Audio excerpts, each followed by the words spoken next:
Hey, Sonja, Hmm? Yeah?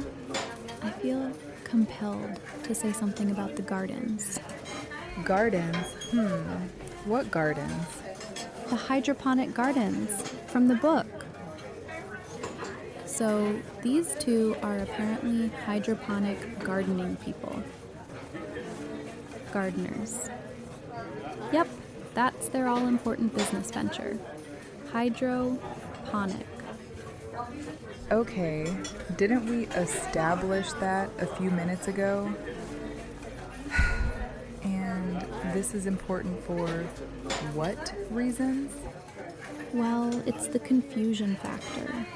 By definition, doesn't the term hydroponics usually mean that you don't have to use soil? At least not much soil. Hydroponics is supposed to be a water-based thing, per my understanding. Maybe true. Then, and I hate to return to that topic, we've already raked across the coals. So why did Sophia have soil on her hands in the opening scene? Jeez, Kate. I know we're both somewhat OCD, but aren't you focusing a little too much on this topic? Well, I recognize we're both somewhere on that spectrum, me being much farther out than you. But seriously, we have an irreconcilable dichotomy. Sophia has soil on her hands. Now, that's a thing, but not with hydroponic gardens, right? By definition, no soil is involved. I believe it's literally the defining feature of hydroponics. Well, I said maybe because I'm not 100% sure that soil, or dirt for that matter, isn't involved in hydroponics gardens. And this book is fiction, correct? Perhaps there's a newer and better definition of hydroponics in the time that this is happening? Maybe hydroponics has evolved, in other words. Then again, maybe this Sophia was engaged in something different with this soil altogether. Consider that. Like what then? Is Sophia holing away some secret dirt garden as a side hustle that Rick doesn't know about? An underground soil operation? And shouldn't he have been curious as to why she had soil on her hands? Isn't that like the husband walking in the house after staying at work late and his wife seeing lipstick on his collar? Or finding some other woman's underwear beneath the couch cushions? Ooh boy, Kate. Speaking of work, dear one, I am trying to get some work done on this little presentation I started. Of course, continue with your dubious work. But I'm just saying that in fictional trash like this, you'd expect a tad bit of internal consistency. You shouldn't be running hydroponic gardens, then walk inside your house with soil on your hands. Water, maybe. Powdered chemicals, maybe. But I suggest that the author should pick one, please, and not make us wonder too much about the incongruity. Duly noted, Sherlock. Now, is there more that you just can't let go of after giving me a true quiet break for, a quarter hour? Oh, there's so much more now that you ask. Oh boy. Had to open my mouth. For instance, they live on the Navajo reservation. Now, that's fine. A great setting. In fact, it's one of my favorite places I've ever seen. But they're leasing the land? Not owning, but leasing. Okay. Are they living on just the land? Don't they have a house on that same land? So in effect, they're leasing the house, and therefore the land just comes along for the ride. But it is a reservation they're on, and aren't the laws just different there? I don't know. Never considered. I do think that reservation crosses both New Mexico and Arizona. That Four Corners area is just confusing. So much of the terrain looks the same to me. Can't tell one state from the other. Sure, but I've only been there a few times with my parents on vacations. But doesn't the area get to you the way it does to me? Haven't you always wondered why 4 states, not 3 or 5, decided to have that kind of convergence right there? You'd think something so earth-shaking would be somewhere else, like a site of major consequence or some geological anomaly. Instead, the convergence spot, where a plaque now lays, is pretty much in the middle of nowhere. I remember because my parents and sister and I drove there once. Desolation City, but beautiful. I'm guessing someone finally wanted a map where the lines between states were straight. I mean, otherwise there are squiggly lines everywhere. Don't most states follow geographic boundaries, like mountains or rivers? Not many straight lines. And maybe there are things we don't know that happen there. I mean, it could indeed be some spiritual or metaphysical convergence point, and we aren't clued in. You might be on to something, Sonia. A lot of stuff happens, and only a few lucky ones ever get to find out. So, can you imagine what it was like trying to get all 4 states, or territories, I guess, to agree on that final point? Seems exceedingly difficult. It's the late 1800s, and you've got 4 survey teams, all in hats and jeans to avoid rattlesnakes and scorpions. They're carting around their surveying equipment by horse, braving the elements, tired as heck, hungry too. So, there they all are, a group of cowboy dudes from each territory or state. Oh boy, rat-holing now. Too much caffeine this morning? No, not yet. But I might do a Thai tea later, and that will really get me going. But back to the problem I'm describing. 4 teams, each doing their surveying stuff, and things were peachy as they could be, considering. But now they're getting closer to each other. And the smart team is starting to suspect that one team is off by, say, a few hundred yards. And the glorious 4 corners thing, the golden spike or plaque to be placed there, might go kablooey. Yep, all because one team's measurements were off 100 miles back. Maybe that team had too many shots of moonshine one night and got slightly off-kilter the next day. Sonia? Yes, Kate? Sorry, I got distracted here with work. Did you hear what I suggested about the teams from each state not actually converging at the infinitesimally tiny point where they were supposed to meet? Yeah, I kind of get your point. Isn't it possible that all 4 states only used one surveying team to do the job? Like, why use 4 teams? That'd be like having 4 teams play basketball, right? On one court with one basket. I suppose you could call that cluster ball. Yeah, I like that name. Maybe I just created a new sport right here in our booth at the tea shop. And they'll put a plaque here someday. This commemorates the amazing invention of cluster ball.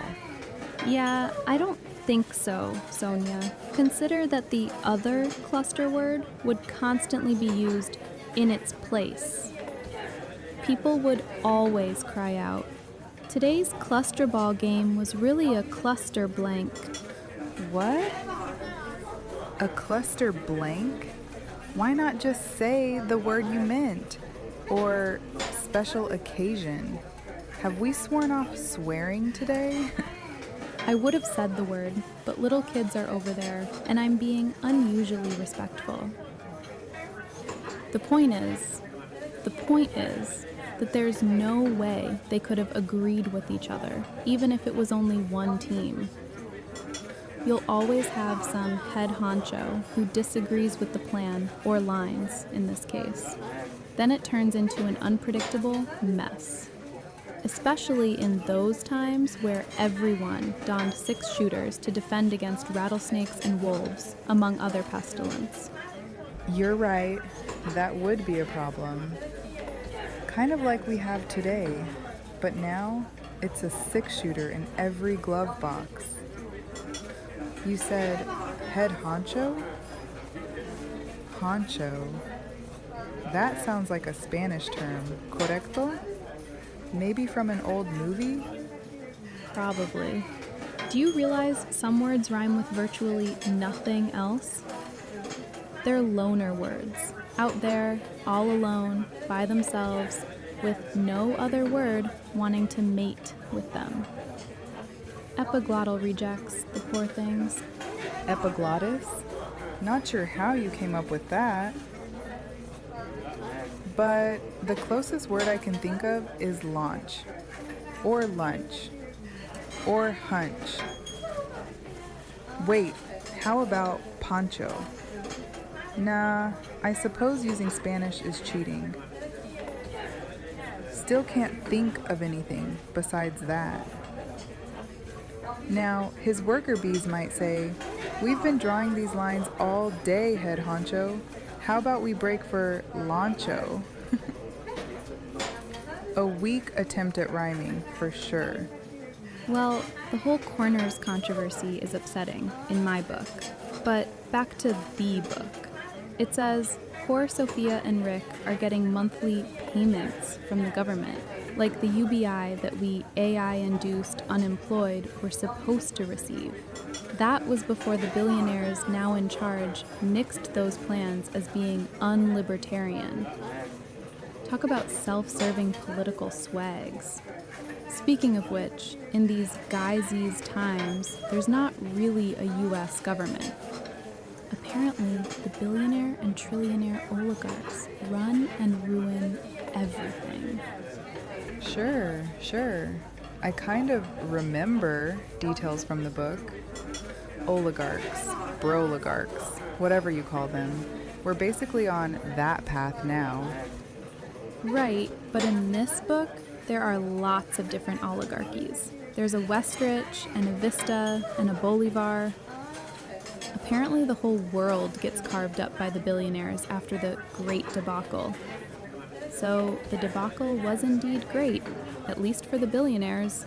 Lucky day, whoopee. I wasn't paying much attention to the names of things, but you'd think the author would develop better names than that for new countries. At least people get paid for doing nothing, though. You got it. The oligarchs send everyone loyalty bribes, monthly payments to keep people from revolting. Which is, in and of itself, kind of revolting. Not sure. If you're gonna own everything, you still need the serfs to till the soil. Oh no, I didn't mean to regurgitate the dirt and soil topic again. Is it actually smart? Because, spoiler alert, the people revolted anyway. Oh, they did? Yeah, global protests. Millions of people complaining about the oligarchs. Good for them. Everyone should complain about something. Catharsis and all. Helps relieve tension. Hey, there's another word without a rhyming mate. Catharsis? Blepharsis, maybe, if that's a real word? Well, when these poor serfs protested, the oligarchs nuked them all using some kind of nuking technology. Poof, like those popping toadstools. Millions go poof? No problemo. Wow, that's somewhat dark. Yeah, worse yet, our buddy Rick watches it on the news, and he's like, oh no, the oligarchs just sapped millions of protesters. Then, in the same breath, he and Sophia decide to have a cookout. A cookout? Yep. He said, hey honey, Millions of protesters got fried today by the oligarchs. Should we grill burgers or hot dogs? Or I could have the timing or facts wrong. For a moment there, I was distracted by a tall, good-looking guy at the counter. Ever wonder why you never hear short, good-looking guy? But sure, that seems a bit out of order. Or maybe people process grief differently in those times? Or maybe the author needed them to have a conversation about their secret plan, so he had to stage a cookout for the occasion? Regardless, a cookout seems a very casual response for such an event. Casual or causal? Could imply both. I'll have to look that up. Secret plan? I don't remember a secret plan. What's that about? Not sure yet. These two keep talking about the plan, but the author won't tell us what it is. A big air of mysteriosity. Annoying to have to wait. So glad it annoys you, since nothing else in the world seems to have that effect on you. Apparently the book is keeping you engaged enough to have read this far. Oh yeah, I'm riveted. The guy's a master at weird storytelling. A master with no students willing to tolerate his prose. And it's quite a stretch to even call it that. Well, sorry to say, but it's potty time for me. Be back in a minute. And Kate, don't let yourself get so engaged in this riveting book that someone quietly lifts my laptop from the table, okay? Even if it's your good-looking guy at the counter. Guaranteed not to happen. Though if my head is plopped down on the table when you return, don't wake me. Great. I'm now having second thoughts about whether to bring my laptop with me.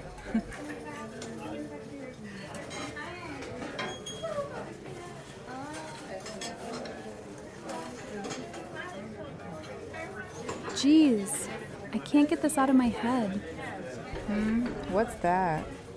While you were gone to the potty, Rick just disappeared, to my great dismay. Not that I've ever seen guys do that before. What again? I don't remember this at all. Speed reading is the blame, I guess. This Rick just did what bad thing? I wouldn't say it's bad. All it says is that the boyster, Rick, bolted off to Bolivar. He simply disappeared, vanished, for 5 years. That seems like a long time to take a hike. I assume the boyster knew some Spanish at least. Right? You'd think. And Sophia, bless her little heart, simply filed a missing person report, then went about her business. Oh my, that seems a bit cold. Unless, of course, he was using the typical male excuse for leaving. You know that one. Girl, I might return sometime within the next 5 years. So you should keep the bed warmed up and a plate on the table, since I might come knocking one day. Yeah, no. This appears to be part of their all-important, world-changing master plan. This Ricky was supposed to disappear. Sophia knew that he was disappearing. She just had to pretend that she didn't know why he left her. So she lied to the government about Rick's disappearing act? Technically, yes. But the lie was understandable. You see, the government is run by murderous trillionaire oligarchs. In that case, the moral calculus is different. Lies are good depending on who is being lied to, right? Sure, fair point. Then what was Ricky Boy, the boyster, doing in Bolivar for 5 years? Seems like one very long vacation, even for big-time sun worshippers. Yeah, not aware that he was a sun worshiper. just not clear yet on his reasons. This tediously tedious book hasn't informed me. Very cagey about the details. Oh, that's frustrating, even for someone as patient as you. Indeed, extremely frustrating. But here's the thing. Before our Rickster left their leased casita, he treated himself to a complete, expensive set of anti-aging shots. Like, why even wait to do something like that? Do you need to have an excuse? Like a 5-year vacation down south? Cool, anti-aging shots indeed. I want some of that, for sure. No kidding. His rationale to Sophia was that he needed the shots to spend 5 years in the wilds. That way he wouldn't feel like he was an ancient 65, the poor boy. How old is this guy before the shots? I have no idea. But apparently being 65 gives Ricky a great deal of consternation. Sure, I'd be concerned too. I mean, 5 years in the wilderness, that would age anyone. Plus, we all keep hearing stories about longevity technologies. Don't you think you'd need big-time approval to receive these shots? True, especially given that our lovely billionaires are the only ones today who are important enough to receive treatments to slow their aging, while we peons get lip service. I don't know about you, but if I had access to quality anti-aging shots, I wouldn't waste them on a 5-year wilderness survival expedition. Instead, I'd use them for, I don't know, looking really good at brunch, for example. That seems a bit of a waste of anti-aging shots, Kate. Is it though? Brunch is important, depending on where you have it. Apparently not as important as whatever secret plan they're executing. Yeah, but I still don't know what their plan is. So, how far into the book are you? I just started chapter 4. The Mysterious, episode 58, Unseen Friends. And it's not clear as yet how many friends they ever get to see on their desolate ranch. Just a poor, old, or not so old, couple dilly-dallying their days away, all alone in the hinterlands. Except when they have those post-tragedy celebration barbecues, of course. Episode 58? Like, does that mean you've read 58 episodes thus far? How many episodes are there? I don't know. The book begins at episode 50-something. Very pretentious in my book. Oh? That's like starting a book in its middle, expecting to know what's happened earlier, right? Do you think that maybe the book is not intended for reading, but only for video? Seems everything these days is endlessly episodic. Yep. Gotta make that money. Get those residuals. Never ending is the plan. That's our world today, Kate. Lucky us to be born in these times. Sure, but who would want to watch this author's twaddle? Just imagine this video series. Today on Hydroponic Gardens and Oligarchy, Ricky Boy gets anti-aging shots, then disappears for 5 years. Yeah, very enticing. Twaddle? That's an odd word you've not used before. But I personally would watch something like that. Oh, Sonia, I'm sure you'd watch anything with attractive people, gratuitous sex, and mindless action. You know me too well, Kate. So, what actually happens to these unseen friends?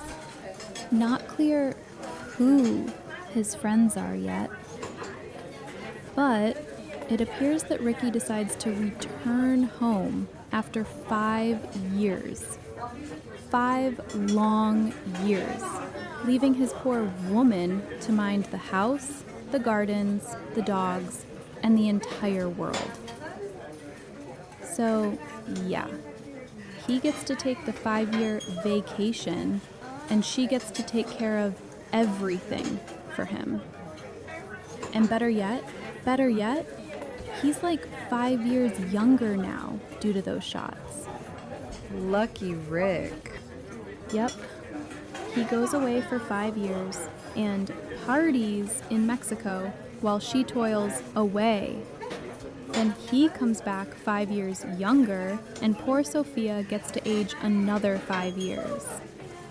Sounds like a stellar deal for Ricky boy. Of course, isn't it always good for the man? So, if I have this math correct, and if they were the same age when he bolted, Ricky is now 10 years younger than poor Sophia. In fact, Sophia told him not to come back too young because she wouldn't recognize him. That's a pretty reasonable concern, right? Right. Honey, I know you've been gone for 5 years, but please don't come back acting like a teenager. I can't handle the angst. Or the endless sexual advances? Apparently, that was her actual concern. She said she couldn't tolerate the boy's hormonal levels. Wow, she's not wrong about that. She tells him it will be Headachesville well before he returns home. I know, very specific fear. Well placed.